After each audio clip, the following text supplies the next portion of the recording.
I thought I knew every corner of my own house until my 7-year-old daughter Maya told me about the other mom who locked her in our basement. What I found down there that morning changed everything I believed about safety, about trust, and about the monsters that can hide in plain sight.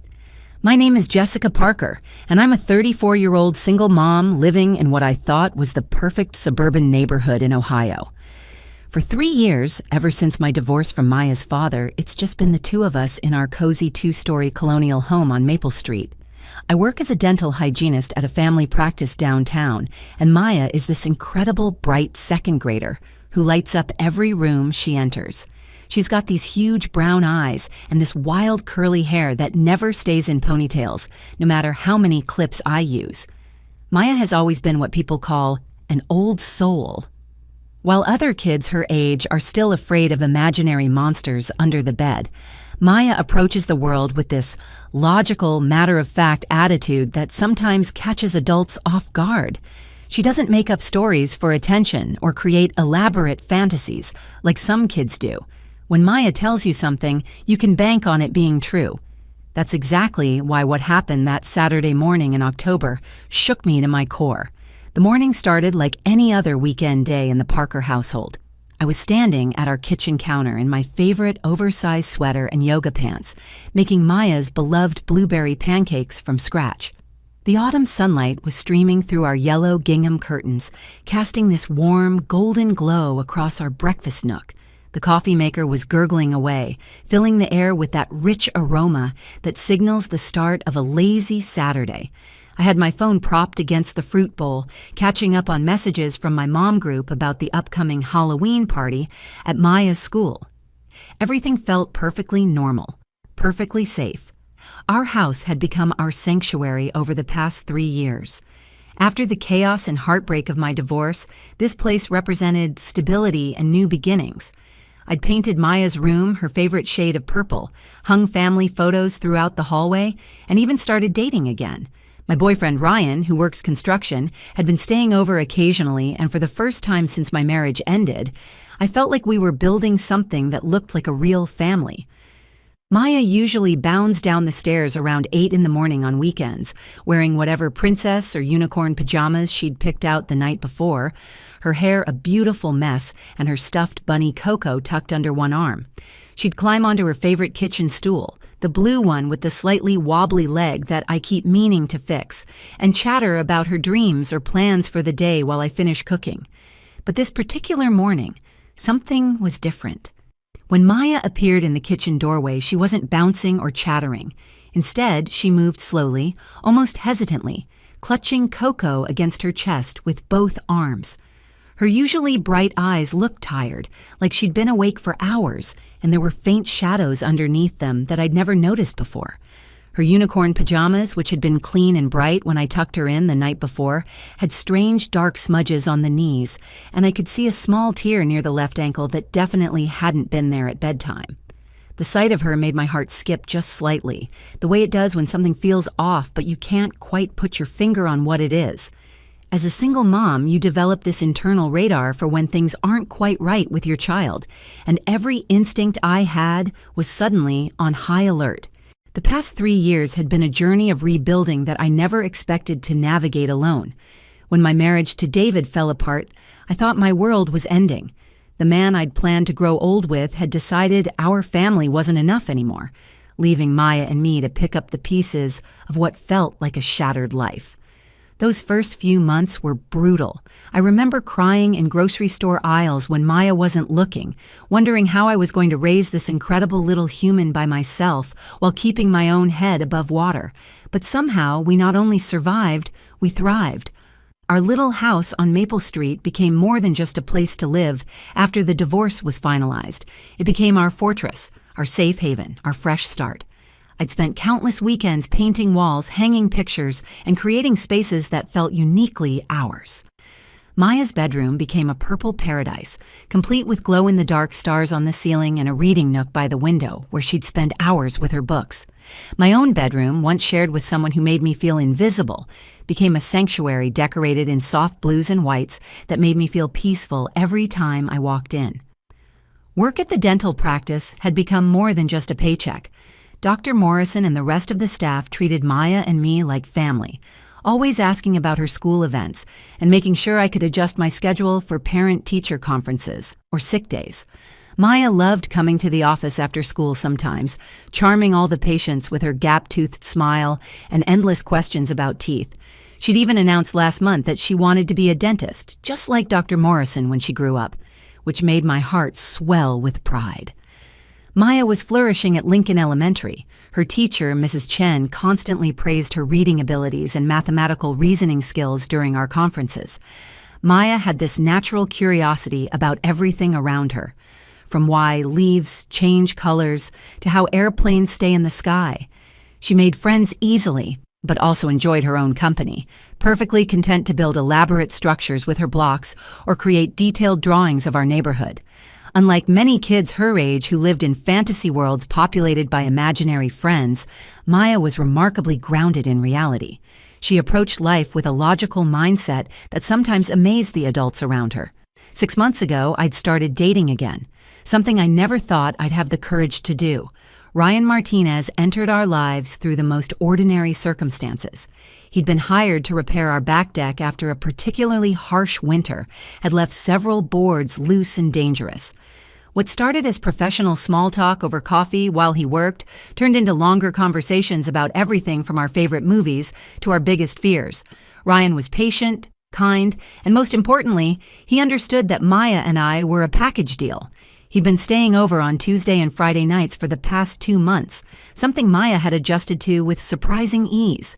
She liked Ryan's terrible dad jokes and the way he actually listened when she explained her latest school projects.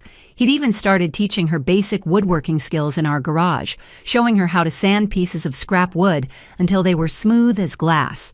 For the first time since my divorce, I was beginning to believe that our little family of 2 might successfully become a family of 3. Our Saturday morning routine had evolved into something sacred. Maya typically slept until 8, giving me precious quiet time to drink my first cup of coffee in peace while planning our weekend adventures. She'd appear in whatever pajamas had captured her imagination the night before, usually carrying Coco, the brown stuffed bunny she'd had since she was 2. Coco had been through everything with Maya, from her first day of kindergarten to the nights she'd cried about missing her daddy. That bunny was more than a toy. It was her constant companion and comfort object. Maya would climb onto her designated stool at our kitchen island, the blue one with the slightly loose leg that wobbled just enough to make her giggle, but not enough to be dangerous. While I cooked, she'd tell me about her dreams from the night before or make elaborate plans for how we'd spend our day. Sometimes we'd go to the park, other times we'd have movie marathons in our pajamas, and occasionally we'd drive to my sister's house across town where Maya could play with her cousins. The kitchen itself had become the heart of our home. I'd painted the walls a warm yellow that made even cloudy days feel sunny, and Maya had helped me choose the gingham curtains that framed our window overlooking the backyard. Photos of our adventures covered the refrigerator, creating a collage of memories that told the story of our new life together. This particular Saturday morning started exactly like hundreds of others before it, with sunlight streaming through those yellow curtains and the promise of a peaceful weekend ahead of us. "Good morning, sunshine. Ready for pancakes?" I called out cheerfully as Maya shuffled into the kitchen, trying to inject my usual Saturday morning energy into my voice despite the concern I felt seeing her tired appearance. Maya climbed onto her familiar blue stool with none of her typical enthusiasm. Instead of her usual animated chatter about dreams or weekend plans, she sat quietly for a moment, adjusting Coco in her lap.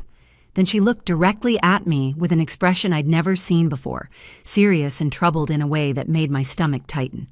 "Mom, why did you lock me in the basement last night?" The spatula I was holding froze mid-flip above the pan.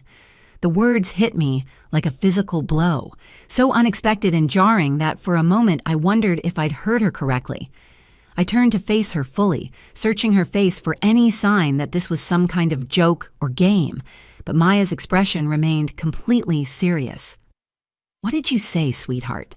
I asked, my voice coming out smaller than I intended. "You locked me in the basement," Maya repeated, her tone matter-of-fact but with an undertone of hurt that broke my heart. "It was dark and cold, and I called for you, but you wouldn't let me out. I banged on the door and yelled your name, but you just told me to be quiet." My mind reeled as I tried to process what she was saying. I set the spatula down with shaking hands and moved to kneel in front of her, bringing myself to her eye level.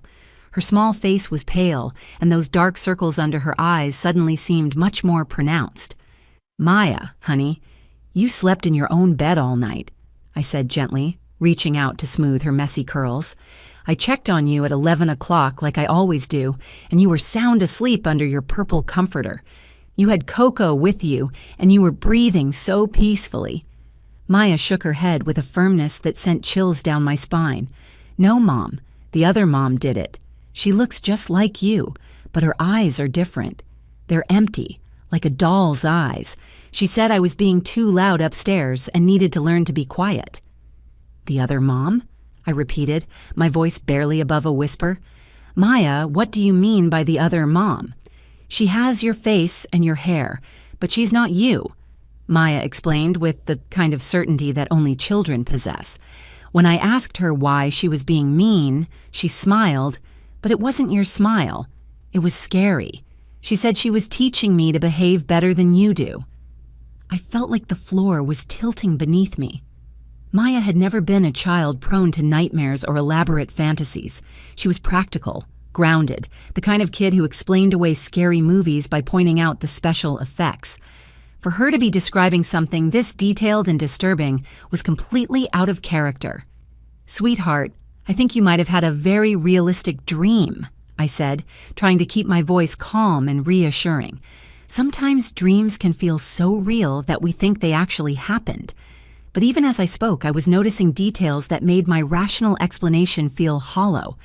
Maya's pajama bottoms had dust on the knees, gray smudges that definitely hadn't been there when I'd helped her into them the night before. There was a small tear near the hem of her left pant leg, the fabric pulled in a way that suggested it had caught on something rough. Most disturbing of all, when I looked down at Maya's bare feet, I could see traces of the distinctive red clay dust that accumulated in our unfinished basement. It was a specific color and texture that came from the old foundation, nothing like the regular dirt from our backyard or the clean floors of our house. That dust was only found in one place, and Maya had no reason to have been down there. "Look at my feet, Mom," Maya said, noticing where my gaze had fallen. "That's from when she made me sit on the cold floor. She said if I was going to act like a baby, I could sit in the dark like one." I examined her feet more closely, my heart pounding. The red dust was definitely there, embedded under her toenails and between her toes. It was the same dust I'd complained about to Ryan just last week when he'd gone down to check on a strange noise we'd heard from the basement. "Maya, I need you to tell me everything you remember about last night," I said, trying to keep my voice steady. "Start from when you went to bed and tell me every single detail you can remember." Maya's grip on Coco tightened as she began to speak, and with each word she said, the safe, secure world I'd built for us started crumbling around me. Maya's detailed account of the night before sent ice through my veins. She described being woken up by someone who looked exactly like me, standing in her bedroom doorway around midnight. The woman had used my voice to tell Maya to come downstairs quietly, that there was something special to show her in the basement. When Maya hesitated, confused about why I would want her to go to the scary basement in the middle of the night, the woman's expression had changed completely. She grabbed my arm really tight, Mom. "It hurt," Maya said, pulling up her pajama sleeve to reveal faint red marks that looked suspiciously like finger impressions on her small bicep. She said I was being disobedient and needed to learn respect. That's when I knew it wasn't really you because you never grabbed me like that. My mind raced between desperate attempts at logical explanations and the growing horror that something unthinkable had happened in my own home. Sleepwalking couldn't explain the physical evidence. A dream couldn't leave red clay dust on Maya's feet or create those marks on her arm. The rational part of my brain kept insisting there had to be a reasonable explanation, but every maternal instinct I possessed was screaming that something was terribly, dangerously wrong. I thought back to the past few weeks, searching for anything unusual I might have dismissed.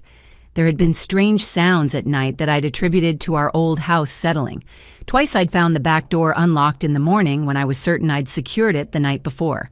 Last Tuesday, I'd noticed one of Maya's hair ribbons on the kitchen counter when I was sure she'd worn it to bed. Ryan had even mentioned that some of his tools in the basement seemed to have been moved, but we'd laughed it off, assuming Maya had been exploring when we weren't watching. Now, those seemingly innocent occurrences took on a sinister new meaning. Someone had been in our house. Someone had been watching us, learning our routines, and worst of all, someone had terrified my daughter while I slept peacefully upstairs, completely unaware. "Maya, I need you to stay right here in the kitchen with your tablet while Mommy checks something downstairs," I said, trying to project calm while my heart hammered against my ribs. "Can you do that for me? Don't leave this room for any reason." Maya's eyes widened with fear. "Don't go down there, Mom. She might still be there. What if she hurts you like she hurt me?" "I'm going to be very careful, I promise," I said, kissing the top of her head. "But I need to see what's down there. If someone has been in our house, we need to know." I retrieved my phone from the counter, making sure it was fully charged and ready to call 911 at a moment's notice. The baseball bat Ryan had left by the back door after our last game of catch with Maya suddenly seemed like divine providence. I gripped it tightly, the aluminum handle cold and reassuring in my sweaty palms. As I approached the basement door, my body was already betraying my fear. My hands trembled as I reached for the handle, and I noticed something that made my blood run cold. The deadbolt on the basement door, which I never used because it seemed unnecessary in our safe neighborhood, was turned to the locked position from the outside. The small brass key that usually hung on a hook beside the doorframe was missing. Someone had definitely locked Maya in the basement. This wasn't a nightmare or a child's overactive imagination.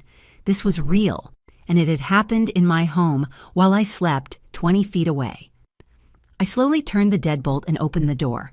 The familiar creak of the hinges seemed amplified in the tense silence.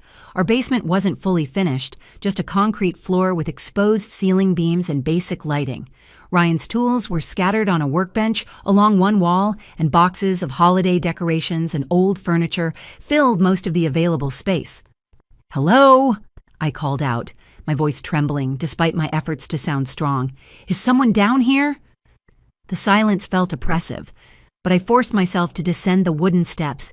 Each creak seemed to announce my presence to whoever might be hiding in the shadows. I held my phone's flashlight in one hand and gripped the baseball bat with the other, scanning every corner and crevice where someone could potentially hide. The basement appeared exactly as I remembered it, but something felt different. There was a sense of disturbance in the air, as if the space had been occupied recently. I could smell something unfamiliar, a scent that didn't belong to our household cleaning supplies or Ryan's woodworking projects. As I moved deeper into the basement, toward the far corner where the furnace hummed quietly, I discovered something that would haunt me forever. Behind the furnace, in the darkest corner of our basement where Maya's cries would have been completely muffled, I discovered a scene that made my legs nearly give out beneath me. Someone had created a makeshift living space using items stolen from throughout our house. Maya's favorite pillow, the one with the unicorn print that she'd been asking about for days, lay on a thin camping mattress I'd never seen before. Next to it sat a small battery-powered lantern, a plastic water bottle, and a Ziploc bag containing what looked like crackers and granola bars. But it was the composition notebook lying open beside the pillow that made my blood turn to ice water in my veins. The handwriting inside looked exactly like my own, so perfectly mimicked that for a moment I wondered if I was losing my mind. Page after page contained detailed observations about our daily routines, written with the precision of someone conducting surveillance. Maya goes to bed at 8:30 p.m. Jessica checks on her at 11 p.m. sharp, then goes to her own room. House is completely quiet by 11:30 p.m. Read one entry dated 3 weeks ago. Jessica leaves for work at 8:15 a.m., returns at 5:30 p.m. Maya takes the school bus, arrives home at 3:45 p.m. on weekdays. Spare house key hidden under the garden gnome by the back steps. My hands shook as I flipped through more pages, each entry more invasive than the last. Ryan stays Tuesday and Friday nights. He parks in the driveway and uses the front door. Jessica is happier when he's here, laughs more, touches her hair when she talks to him. Maya calls him almost dad when she thinks Jessica can't hear. Jessica's bedroom window lock has been broken for months, mentioned it to Ryan last week, but he hasn't fixed it yet. The observations weren't just about our schedules. They included intimate details about our personalities, our relationships, our vulnerabilities. Maya is afraid of thunderstorms, but too proud to admit it. Jessica always checks the locks twice before bed when Ryan isn't there. Jessica cries in the shower on Sundays, probably thinking about her ex-husband. Maya has nightmares about her father leaving and sometimes calls out for him in her sleep. As I read, I heard the basement door close upstairs with a soft click, followed by the unmistakable sound of the deadbolt turning. My heart stopped as footsteps crossed the kitchen floor above my head. Then I heard Maya's voice, bright and relieved, calling out, "Other Mom, you're back!" I was getting scared because regular Mom went downstairs and I wasn't supposed to follow her. What came next made every cell in my body freeze with terror. I heard my own voice responding from upstairs. "I told you to stay quiet, Maya. Now come here and let me explain why your mother had to go away for a while." The voice was perfect, absolutely identical to my own speech patterns, intonation, even the slight catch I get when I'm trying to remain calm while dealing with something stressful. If I hadn't been standing in the basement holding this evidence, I would have sworn I was hearing a recording of myself speaking. I fumbled for my phone with trembling fingers, but there was no signal in the basement. The thick concrete walls that had always made our house feel secure were now trapping me like a tomb. I could hear Maya upstairs, her voice getting more confused and frightened as she tried to understand why there were suddenly two versions of her mother. "But where did my real mom go?" Maya asked, and I could hear the fear creeping into her voice. "She said she was just checking something. She promised she'd be right back." "Your real mom had to leave because she wasn't taking good enough care of you," came my voice again, calm and authoritative, in a way that made my skin crawl. "But don't worry, sweetheart. I'm going to take much better care of you than she ever did. We're going to be a perfect family, just you and me." The woman upstairs had been studying us for weeks, maybe months, learning not just our routines, but our emotional dynamics. She knew exactly how Maya would react to different situations, exactly what words would comfort or confuse her. The notebook contained psychological profiles that showed she understood our family better than some of our closest friends did. I realized with growing horror that this wasn't a random break-in or a crime of opportunity. This was a calculated, long-term plan to steal our entire life. The woman upstairs wasn't just pretending to be me for Maya's benefit in this moment. She was preparing to replace me permanently, and she'd been practicing for weeks to make sure she could do it flawlessly. Maya's voice drifted down through the floorboards, small and uncertain. "You smell different than my real mom, and your hands are colder." The response chilled me to the bone. "You'll get used to the differences, Maya. Soon you won't even remember there was ever another mom." I knew I had seconds, maybe minutes, before this woman upstairs convinced Maya to leave with her or did something even worse. The basement window near Ryan's workbench was small and high up the wall, but it was my only escape route. Using a paint can as a step stool, I managed to reach the latch. The window hadn't been opened in years, and the mechanism was rusted and stubborn. Above me, I could hear the woman who sounded exactly like me talking to Maya in increasingly urgent tones. "We need to go on a little trip, sweetheart, just you and me. Won't that be fun?" Maya's responses were becoming more hesitant and confused, her natural intuition telling her something was very wrong even though she couldn't understand what. I grabbed a hammer from Ryan's tool collection and carefully broke the window glass, wrapping my hands in an old towel to avoid the worst of the cuts. Even so, I felt sharp edges slice through the fabric and into my arms as I pulled myself through the narrow opening. The physical pain was nothing compared to the terror of knowing a stranger had my daughter upstairs and was planning to take her away from me forever. I dropped to the ground outside and ran to our neighbor, Mrs. Thompson's house, pounding on her door while dialing 911 with bloody fingers. "Someone is in my house with my daughter," I gasped to the dispatcher. "She's pretending to be me. My little girl doesn't know she's in danger." The police response was swift and professional. Within minutes, our quiet street was filled with squad cars, their red and blue lights painting the morning in surreal colors. Officers surrounded the house while I provided them with every detail I could remember about the basement setup and what I'd overheard. When they entered through the front door, they found Maya sitting at our kitchen table with a woman who looked so much like me that even the officers did a double take. The imposter had been calmly making Maya breakfast, acting for all the world like a normal mother on a normal Saturday morning. If not for the evidence in the basement and my frantic 911 call, the scene would have appeared completely innocent. The woman's name was Kelly Brooks, and her story unfolded like something from a psychological thriller. She had lost her own 7-year-old daughter, Lily, in a bitter custody battle 8 months earlier. Unable to cope with the loss, Kelly had become obsessed with finding a replacement family that matched what she'd lost. She'd chosen us because Maya was the same age as Lily, and because I bore a striking physical resemblance to Kelly herself. For over 6 weeks, Kelly had been living partially in our house, entering through my broken bedroom window whenever we were away. She'd been studying our routines, practicing my voice and mannerisms, even watching through our windows to observe how Maya and I interacted. The broken window lock that I'd mentioned casually to Ryan had become her primary entry point.